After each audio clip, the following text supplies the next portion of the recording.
मैं एक गया जाते समय का एक सोहर गीत गाने जा रही हूँ। आप लोग सुनिएगा। अगर आप लोग को अच्छा लगे तो लाइक सब्सक्राइब और शेयर जरूर करिएगा और कमेंट बॉक्स में लिखिएगा आप लोग को अच्छा लगा कि नहीं अच्छा लगा।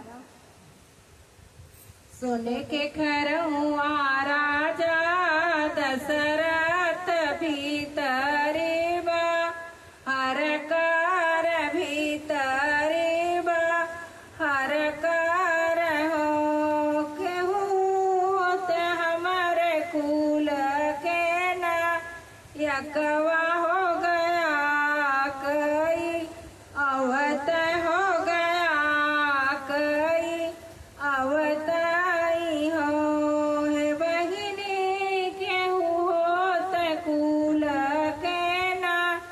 यकवा हो गया कई अवत हो गया कई अवत हो।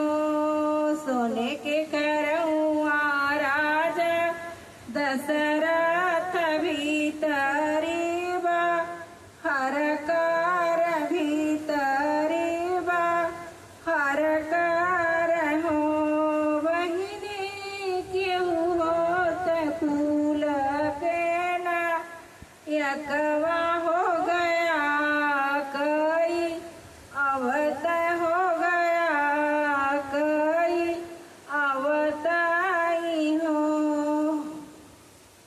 घर में से निकल किस सिंह याड़ पीता पी बोल याड़ पीता रपी बोल हो हे पापा हम तोहरे कुल काना यकवा हो गया कई आईब हो गजाधर कई आईब हो गजाधर कई आईब हो।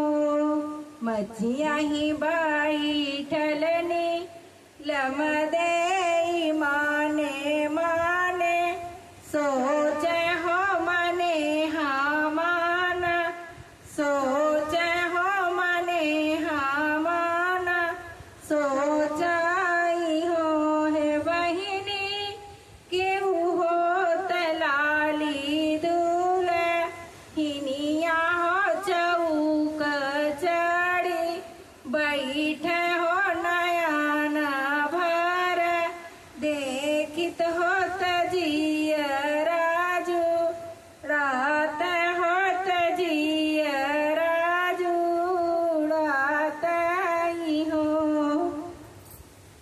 घर में से निकल जली दे सासू से रजकर सासू से रजकर हो सासू हम तोर लाली दूल हिनिया हो चौक चढ़ी बैठे हो नयन भर देखू होत जिय राजू रैया होत जिय राजू रैया हो।